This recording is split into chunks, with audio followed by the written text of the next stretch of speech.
자, 안철수 국민의당 신임 대표가 취임 일성으로 문재인 정부의 독선, 오만과 싸우겠다. 사실상 선전포고를 하고 나섰습니다. 한편 이재용 삼성전자 부회장의 1심 판결을 두고 법조계 안팎에서는 무리한 법 적용을 한 게 아니냐는 지적이 나옵니다. 살펴보겠습니다. 김영주 전 더불어민주당 의원, 허성우 국가디자인연구소 이사장 나오셨습니다. 안녕하십니까? 네, 안녕하세요. 김 의원님, 안철수 전 대표가 현 대표로 복귀를 했다고 할까요? 부활을 했다고 할까요? 네. 어떻게 보십니까? 뭐 이미 그 문재인 대통령 그다음에 뭐 자유한국당에도 홍준표 대표 이렇게 다 복귀를 하고 있는 상황인데요.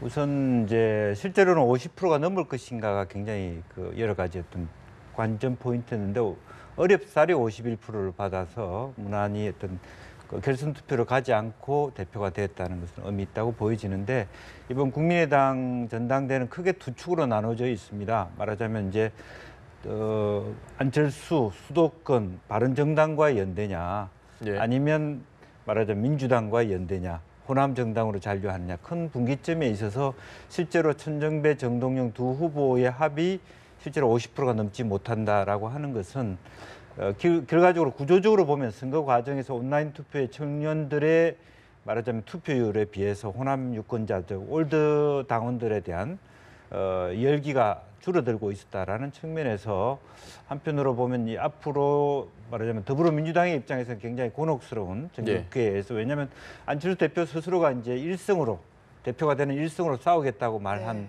부분이 있기 때문에 향후 말하자면 자유한국당 발 정계 개편에서 국민의당과 바른정당이 어떻게 이합 집산을 할 것인가도 하나의 관점이 될 수 있고 앞으로 이러한 여소야대 전국에서 그나마도 인사청문회나 뭐 추경 예산에 있어서 그 매우 협조적이었던 여러 가지 많은 논란에도 불구하고 협조적이었던 국민의당의 태도가 상당히 이제 말하자면 투쟁적인 그 스탠스를 취하게 됐지 않습니까? 그런 부분은 어떻게 여당이 말하자면 국민의당과 함께 파트너십을 만들어 갈 것이냐 그런 것이 하나의 어떤 앞으로 향후 남겨진 과제다 그렇게 보여지고 알겠습니다. 네, 말씀하신 대로 싸우겠다는 발언을 11번이나 했다고 하더라고요. 어떻게 보셨습니까? 뭐 말씀하신 대로 저는 이제 일단 선전포고가 될 가능성이 상당히 높다. 왜 그러냐면은 우리가 이제 그 지난 대선으로 잠깐 좀 돌아가면요. 문재인 그 당시 후보 또 안철수 후보 두 사람이 아마 기억나실 겁니다. 제가 MB의 아바타입니까? 이렇게 얘기했단 말입니다. 그거 갖고 계속 그 싸웠단 말입니다. 그래서 오죽했으면 그 홍준표 그 당시 후보가 이게 뭐 국민학생들 토론하느냐 뭐 이런 식으로까지 했는데 그때 그 MB 아바타란 그 가짜 뉴스 때문에 안철수 후보가 굉장히 가슴에 상처를 많이 받았다는 얘기를 저는 들었거든요. 이제 그 부분이 하나 있고 또 하나는 뭐냐면은 이제 안보 문제. 그 당시에는 이제 안철수 후보 같은 경우는 이제 선 배치 후 중국을 설득하자 이렇게 됐는데 문재인 그 당시 후보 같은 경우는 일단 이 설치하는 부분 그러니까 그 우리 사드를 배치하는 부분은 좀 부정적으로 봐야 된다. 왜냐하면 사드를 배치해 버리면은 중국을 설득할 수 없다. 오히려 지렛대로 삼아야 된다. 뭐 이렇게 해서 굉장히 팽팽하게 맞붙었습니다. 근데 제가 이 말씀을 왜 드리냐면은 선거를 치러 보면 우리 이제 김 의원님도 계시지만은 상대방 후보하고 이 감정을 안 가질 수가 없어요. 치열한 감정. 그것도 패배했지 않습니까? 다시 복귀했지 않습니까? 그렇기 때문에 그런 그 개인적인 안감을 상당히 털어내기가 시간으로 굉장히 오래 걸릴 것이다. 그렇기 때문에 안철수 후보는 어쩌면 그 가짜 뉴스 때문에 자기가 패했을지도 모른다. 이런 생각을 또 하고 있을 수도 있고요. 또 두 번째는 뭐냐면은 안철수 그 후보가 당대표 되는데 승리의 뒷배경을 우리가 한번 볼 필요가 있다. 그거는 뭐냐면은 그러면 이 국민의당은 결국 이제 호남의 지지 기반으로 된 정당인가 세상에 다 아는 이야기인데 이번에도 그러면 안철수 후보를 그러면 왜 지지했느냐 호남에서 하는 부분을 살펴봐야 되거든요. 이거는 뭐냐면은 결국 민주당을 견제하라는 뜻입니다. 물론 지금 문재인 정부의 호남 정부 인사들이 많이 가 있지만은 그래도 국민의당이 있어야지 이 소위 말하면 그 호남 인사들이 약진할 수 있다는 이런 그 심리, 전략적 선택 이런 것들이 굉장히 그 주요하게 지지 기반이 되지 않느냐. 이제 그런 부분들을 안철수 후보가 나름대로 상당히 생각하고 고민하고 또 이 국민의당의 기반인 호남 정서를 상당히 읽었지 않았나 이번에 그런 기반을 두 가지 어떤 축을 갖고 이번에는 국민의당 대표로서 사실 원외가 당 대표가 된 거잖아요. 뭐 홍준표 대표도 원외지만은 원외가 당 대표를 한다는 것은 상당히 제약이 많아요. 그럼에도 불구하고 지금 말씀하신 대로 11번이라는 그 강력한 선전포고 같은 이야기를 했다는 것은 그만큼 일단 그 이번에 그 민주당을 상당히 견제하는데 앞장서겠다 하는 그런 아마 다짐이 아니겠나 봅니다. 알겠습니다. 사실 마지막 기회라고 이야기를 많이 합니다. 안 대표가 이제 마지막 기회를 얻었는데 그 마지막 기회에 동력이 좀 약한 게 아니냐. 이 부분이 51%면 네. 턱걸이라는 얘기가 많거든요. 맞습니다. 이제 전당대회는 끝났습니다만은 여전히 제가 이제 전당대회 발표할 때 말하자면 안철수 후보라든지 당시에 그 주요 인사들을 본과 동시에 전대철 고문이라든지 저 분위기에 계시는 분들의 표정을 봤어요. 예. 결과가 발표하고 났을 때 상당히 뭔가 뭐랄까 이렇게 좀 실망의 동교동계 어른들의 실망의 표현 이제 그런 것들이 아까 투표율에 나오지만 적지 않은 나머지 한 49% 50% 상당수가 말하자면 안철수 후보에 대항하는 세력이 남아 있다라고 하는 것이기 때문에 당내의 화합을 어떻게 이루을 것이냐 하는 게 가장 첫 번째 과제인 것 같습니다. 그럼에도 불구하고 내년 지방선거를 앞두고 말하자면 호남 지역의 말하자면 어떤 의원들이라든지 단체장들이 굉장히 흔들릴 거라고 예상돼요. 지금 호남 민심이라고 하는 것은. 그런 분들을 어떻게 다 포용해 가면서 갈 것이냐. 또 동교동계 어른들을 설득하고 말하자면 이렇게 함께 갈 것이냐. 그리고 당내에 단순한 어떤 호남이나 지역 기반의 문제를 뛰어넘어서 정동영, 천정배 두 후보가 갖고 있는 이념적 성향, 굉장히 좌와 우. 본인은 중도이지만 사실은 상대적으로 우아 아닙니까? 그런 것을 어떻게 조합해 갈 것이냐 상당히 큰 난제를 갖고 있고 그 난제 속에서 내년 지방선거에 본인이 서울시장이 되든 어떤 경기도지사 되든 그 과정에서 지방선거에 일정 정도의 성과를 이루어야만 말하자면 정치인 안철수로서 다음 대선에 뛸 수 있는 티켓이 거머쥐는 것이기 때문에 지금부터가 완전히 이제 말하자면 배수의 진을 치고 하루하루를 치열하게 살아가야 될 과제가 남아있다 그렇게 봐야 될 것 같습니다. 제가 김 의원님께 이건 꼭 물어보고 싶었던 질문이 민주당이 사실 호남의 선택을 받았지 않습니까? 그렇습니다. 대선에서. 그리고 지금도 계속해서 높은 지지율을 이어가고 있는 게 이 호남의 힘인 것 같은데 국민의당이 호남에서 다시 약진을 한다면 결국 뺏을 수 있는 표는 민주당 표밖에 없고 그 경우라면 국민의당이 이렇게 아주 잘 추스려서 잘하는 게 민주당 입장에서 좀 불편할 수도 있나요? 뭐 불편할 수는 있습니다만은 실질적으로 보면 이제 그 정부 입장에서는 굉장히 어려운 부분이 될 수 있습니다. 그러나 오히려 이렇게 합해지는 것 자체가 역설적이게도 또 지역에 정치하는 분들은 또 이렇게 국민의당이 약해짐으로써 민주당으로 붙는 것이 민주당이 평온해지느냐 힘이 세워지느냐 그건 또 아니거든요.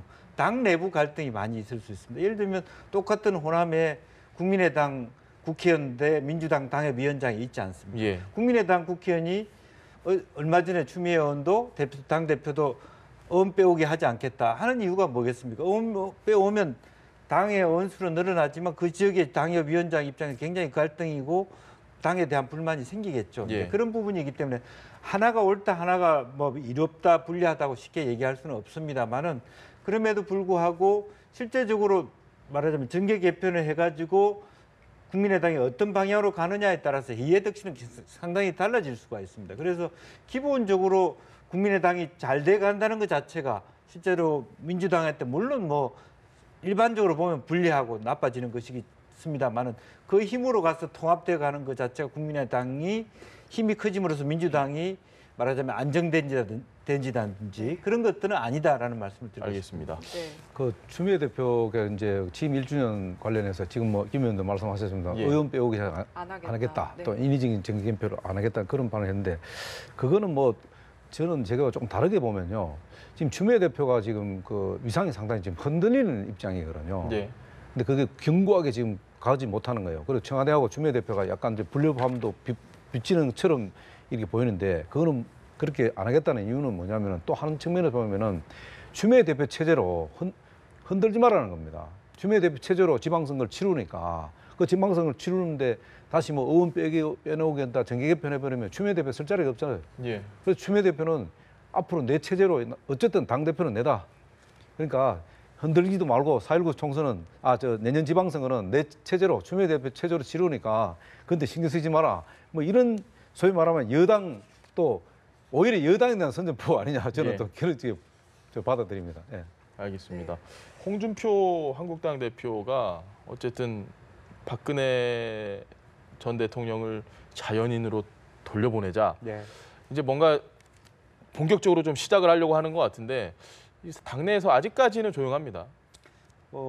실제적으로는 이제 그 대구 발언도 그렇고 연찬의 발언도 그렇고 이제 서서히 바른정당과의 말하자면 표현은 거칠게, 표현은 협소해야 되는 대상으로 얘기를 했습니다만은 박근혜 대통령에 대해서 이제는 그 당시는 사실은 질문 자체가 탄핵이 잘못된 거 아니냐라고 얘기한 부분에 대해서는 과거는 탄핵 절차는 잘못됐다라고 보더라도 그것을 가지고 지금 시간을 끌 수는 없다 그렇게 말을 했기 때문에 네. 실제적으로 당내에 있는 말하자면 친박계를 부분적으로 솎아내고는 솎아내지만 나머지 대다수의 의원들을 함께 감으로써 결과적으로 그렇게 해야만 바른정당과 통합이 가능하기 때문에 내년 지방선거를 앞두고 정계 개편의 어떤 수순으로 그렇게 읽혀지고 있고요. 이제 그렇지만 바로 직접적으로 또 연찬회에 가서 논쟁이 되지 않을 정도의 뭔가 살레미 전술을 한다든지 예. 직접적으로 언급해서 당내 분위기가 그거로 인해서 뭐 신경전이 벌어지지 않도록 하는 아주 조심스러우면서도 그렇지만 박근혜 대통령 세력을 몰아내는 그런 길로는 가고 있는 것 같습니다. 네, 알겠습니다. 네, 말씀하시죠. 홍준표 대표가 굉장히 좀 요즘은 행보 자체가 굉장히 지능적으로 예. 하고 있다는 느낌이 든 게요. 지금 혁신위가 가동되고 있잖아요. 예. 그러니까 혁신위의 가이드라인을 일종의 말하는 제시한다든가 아니면 혁신위를 능가하는 발언을 좀 자제하려고 하는 거예요. 왜냐하면은 어차피 지금 혁신위도 그렇고 홍준표 대표도 그렇고 이 박근혜 전 대통령에 대한 정리는 어차피 할 수밖에 없는 거예요. 네. 그리고 박근혜 전 대통령의 관계 청산이 되지 않으면 친박 청산 자체가 안 되는 거예요. 그러다 보니까 우선에 박근혜 전 대통령과 관계 설정을 정리를 먼저 하고 왜냐하면 박근혜 전 대통령은 탄핵이 됐지만은 당은 살아야 되잖아요. 네. 그렇기 때문에 그런 인식을 갖고 있기 때문에 홍준표 대표 입장에서는 박근혜 전 대통령과 또 관계 설정, 그리고 또 혁신위의 관계 설정하고 조금 입장이 다를 수 있거든요. 그런 부분들은 혁신위 생각, 그리고 홍준표 대표의 생각 이런 것들을 일치화시켜서 정리안을 내놓기 위해서 이런 말씀을 하지 않느냐. 그래야만이 그 다음에 다음 단계로 정말 친박 정리 문제, 또 이 친박 정리가 돼야지 또 자유한국당과 그리고 바른정당과의 연대 문제라든지 네. 이런 것들이 이루어지는데 이 두 가지가 전제 조건이 되지 않으면은 어떤 경우든지 그 야권과의 연대라는 것은 굉장히 어렵지 않겠나. 이제 그런 것들을 미리 좀 보면서 시간이 좀 있으니까 네. 사전에 이제 포석을 그렇게 던지지 않겠나 그렇게 보고 있습니다. 알겠습니다. 네, 지금 한국당은 계속해서 뭔가 바른정당과 연대를 뭐 발언도 그렇고요. 지금 방향도 그런데 안철수 대표가 당대표가 되면서 지금 국민의당과의 연대 이야기도 나오고 있거든요. 이 가능성은 좀 어떻게 보시나요? 충분히 이제 가능성이 있다고 봅니다. 왜냐하면은 당장 이제 그 지방선거도 있지만은 또 이 정계 개편 이전에 지금 뭐냐면은 내년 지방선거 전에 권력구조 개편, 개헌 문제가 달려 있거든요. 이 개헌 문제는 사실 어떻게 보면 국민의당이 절대적으로 캐스팅보드를 쥐고 있습니다. 예. 그렇기 때문에 그 안철수 대표도 지방 분권과 권력 분권 관련해서 개헌에 굉장히 그 적극적이잖아요. 이번에도 예. 취임 사에도 이야기했습니다만은 예. 그렇기 때문에 그런 부분과 맞물려 있기 때문에 굉장히 국민의당 입장에서 중요하고요. 그 국민의당을 그대로 과연 지켜볼 거냐 하느냐, 야당 이제 자유한국당 입장에서 그렇지 않습니다. 제가 볼 때는 자유한국당도 국민의당과 이 협력 관계 아니면 연대 관계 이런 것들이 모색을 해야지 예. 소위 말하는 이 여당을 견제할 수밖에 없다. 그렇기 때문에 제가 볼 때는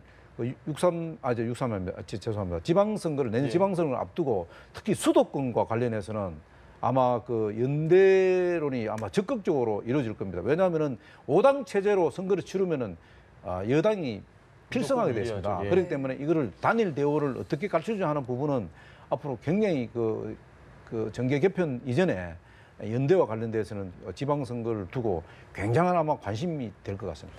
그 말씀하시는 것처럼 이 연대 문제가 아마 9월부터는 아주 활발하게 논의가 될 수밖에 없을 것 같습니다. 네. 정기국회 때 어떻게 보세요? 좀 국회 일정. 그런 면에서 김무성, 정진석 전 원내대표 예. 간에 최근에 열린 싱크탱크형 토론, 어떤 정책을 가지고 하는 것은 시적절하다고 보여지고 또 자유한국당과 바른정당, 국민의당이 이런 정책의 합의를 통해서 하나하나 이렇게 가까워져 가는 것은 상당히 이제 여권에 있어서는 상당히 주목해야 될 어떤 그 문제라고 보여집니다. 그럼에도 불구하고 안철수 대표가 계속 그 주장해 오는 것은 다당제의 어떤 장점에 대한 부분이기 때문에 이 연대의 수준이라고 하는 것이 일정 정도 한계가 될 것이고, 만약에 안철수 대표가 생각을 바꾸어서 통합까지 간다 그러면 사실은 당이 분당되는 체제로 가야 될 겁니다.